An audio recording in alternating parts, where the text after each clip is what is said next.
Good morning and welcome to another Wine Steward video. I would like to start this week's video with a heartfelt apology to all the British people for calling them English, and to all the English people for calling them British. I'm really not sure which one you are, but most importantly, I would like to apologize for the mispronunciation of this cheese in last week's video to anybody who's British or English or whatever you would like to be called.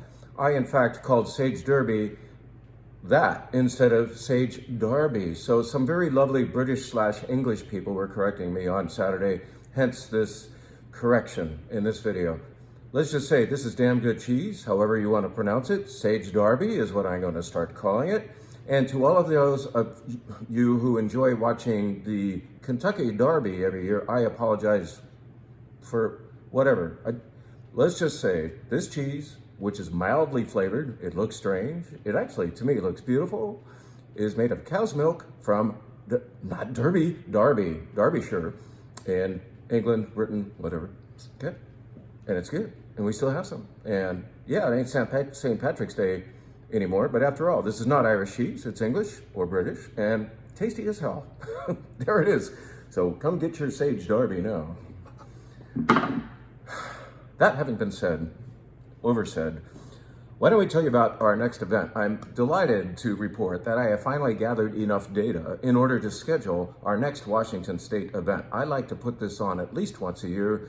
Washington State is a place so many people around here don't necessarily respect or maybe just know about because we're surrounded by wine. We could drive in virtually any direction from Pleasanton and see vineyards and wineries, and we are just blessed.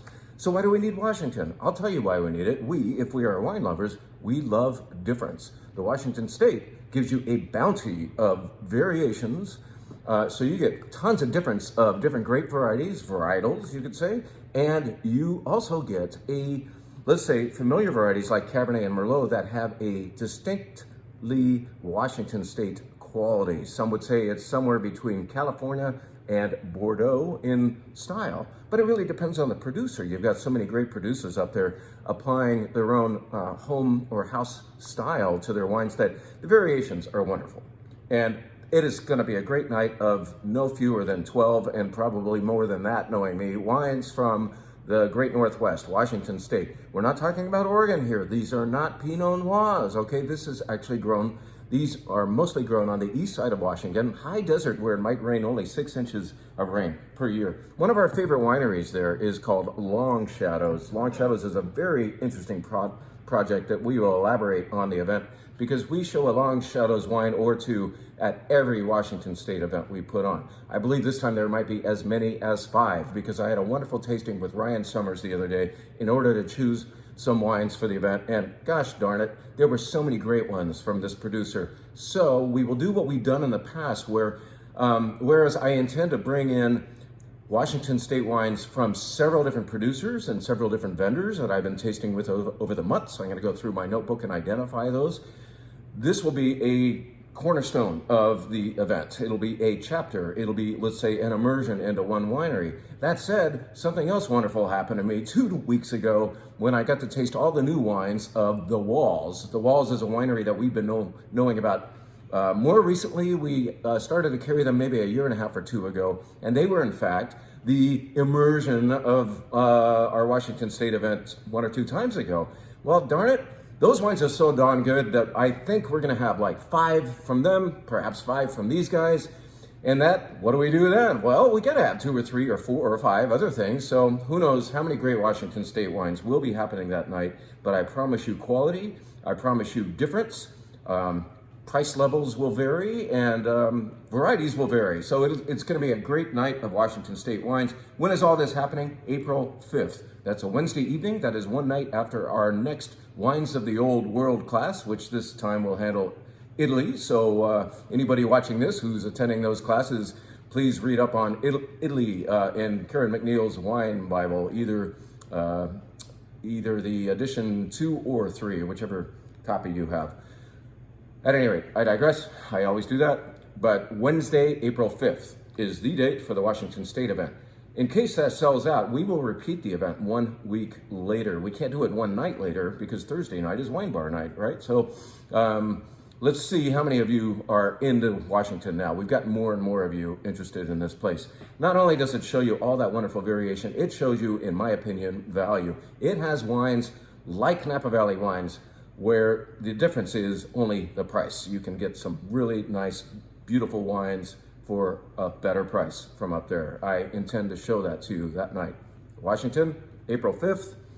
Go to thewinesteward.com to sign up. I'll have that posted on the experiences page within minutes, okay? Now, what's going on in the wine bar this week? Let's tell you about this.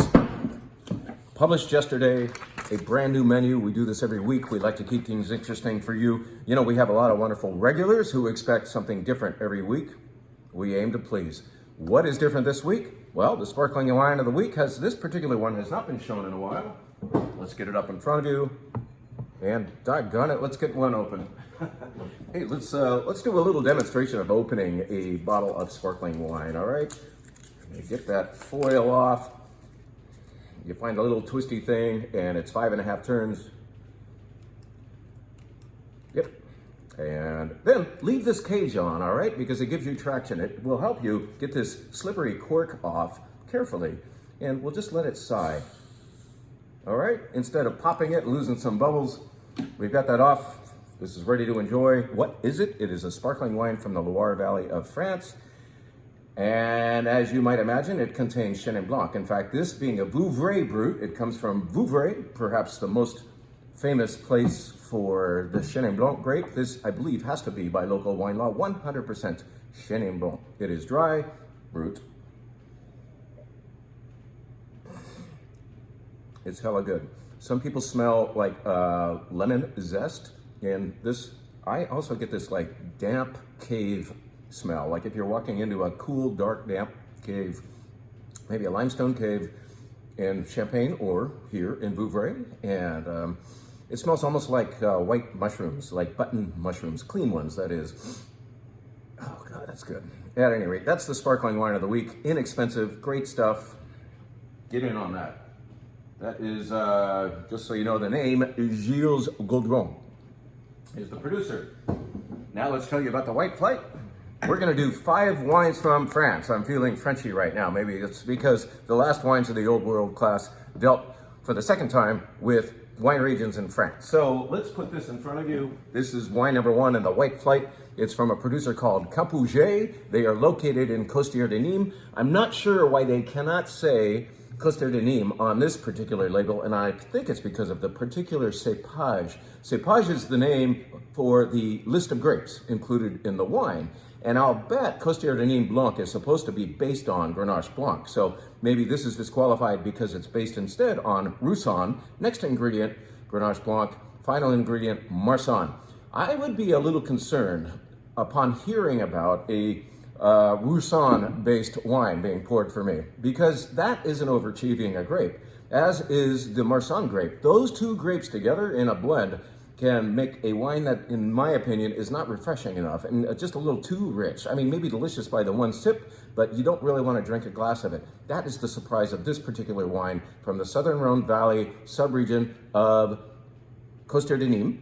And it is going to be actually quite saline and refreshing and briny and zingy, and it's lovely, no oak white wine from the Southern Rhone. All right?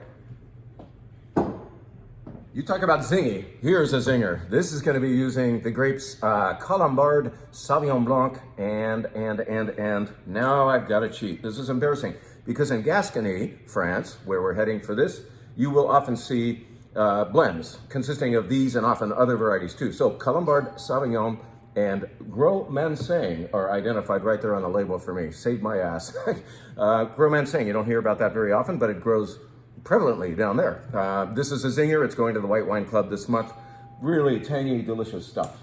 I wonder why the doorbell's ringing. Anyway, let's let it ring.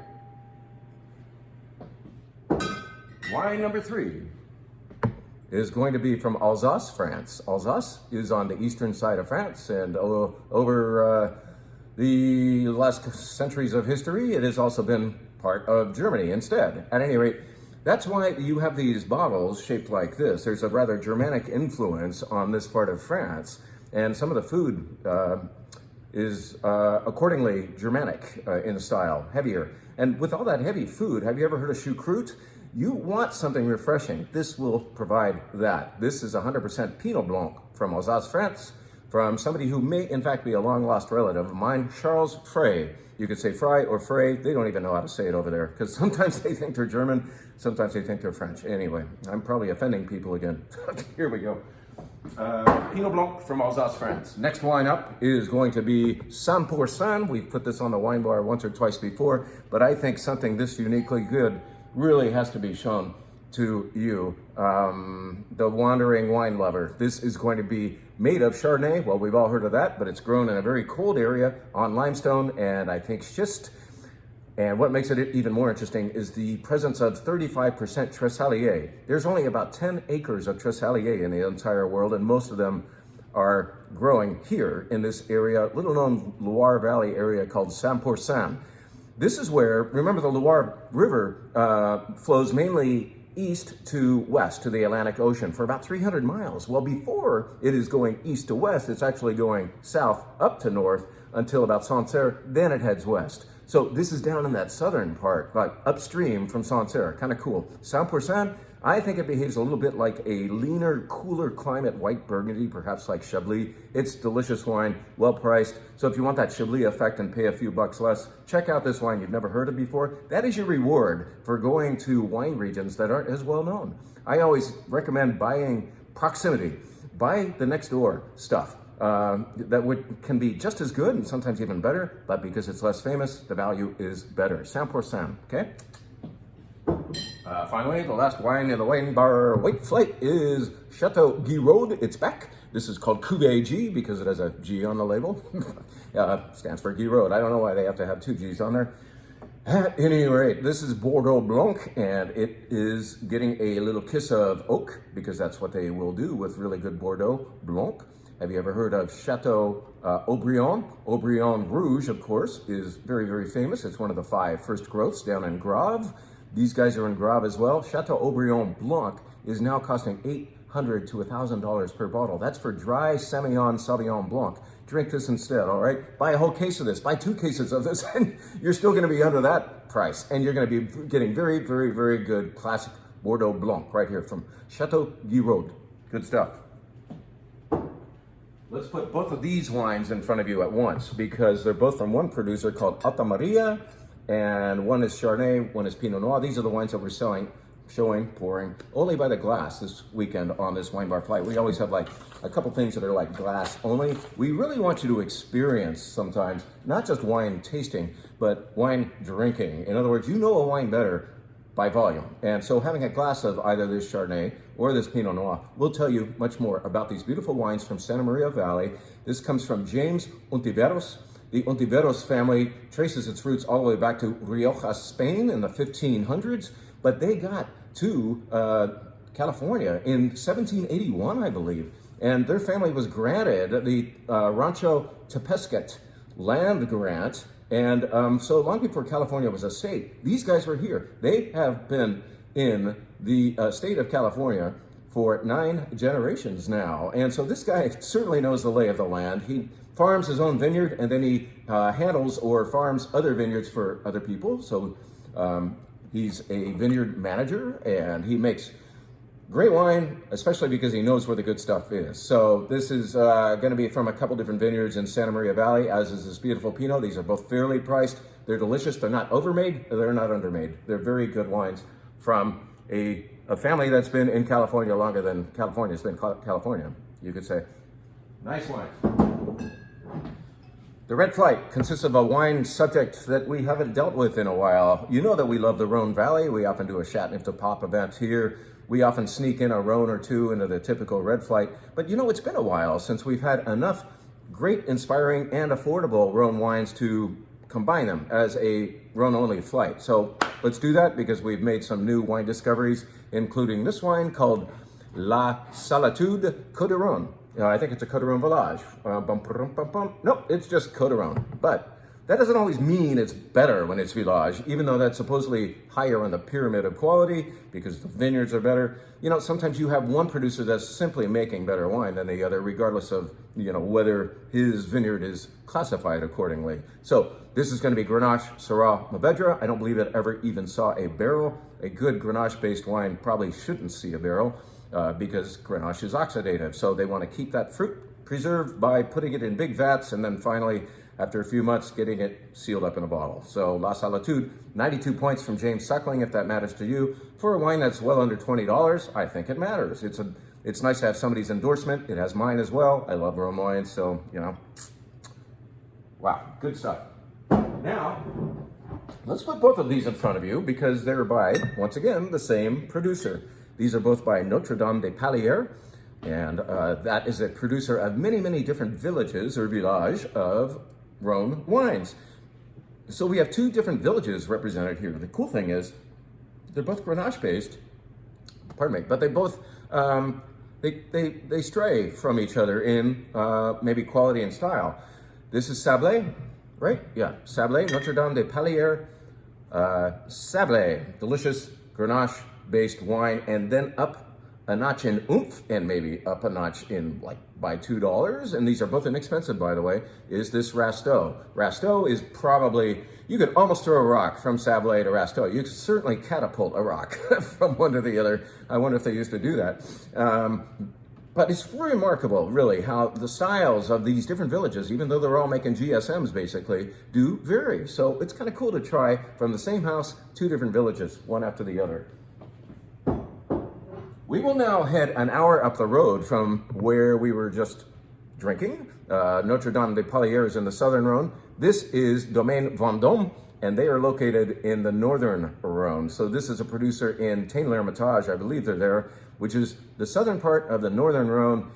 This is from the wine growing area of Crozes-Hermitage, which is just down the hill from the most famous, perhaps one of the two most famous slopes in the northern Rhone. That will be probably Côte-Rôtie and Hermitage. So this is down the hill from Hermitage, and so is the price. By proximity, remember that little mandate of mine.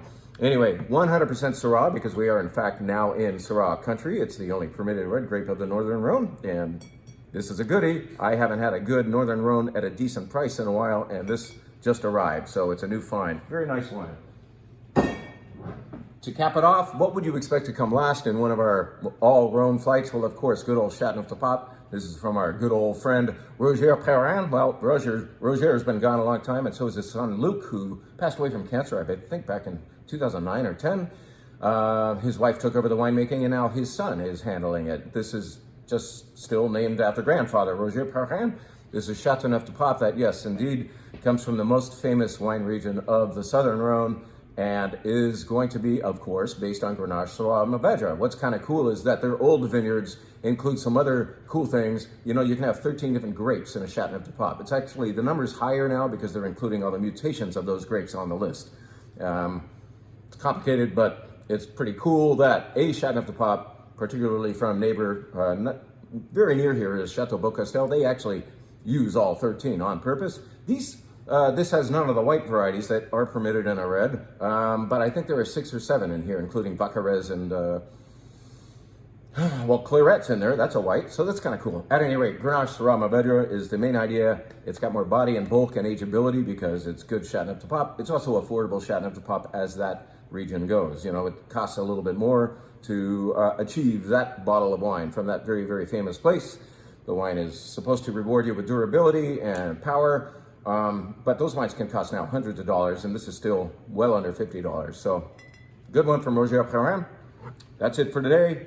Get into the Sage Derby cheese and enjoy the Kentucky Derby when that happens again. And come to our Washington State event on April 5th. And have a great day. See you soon.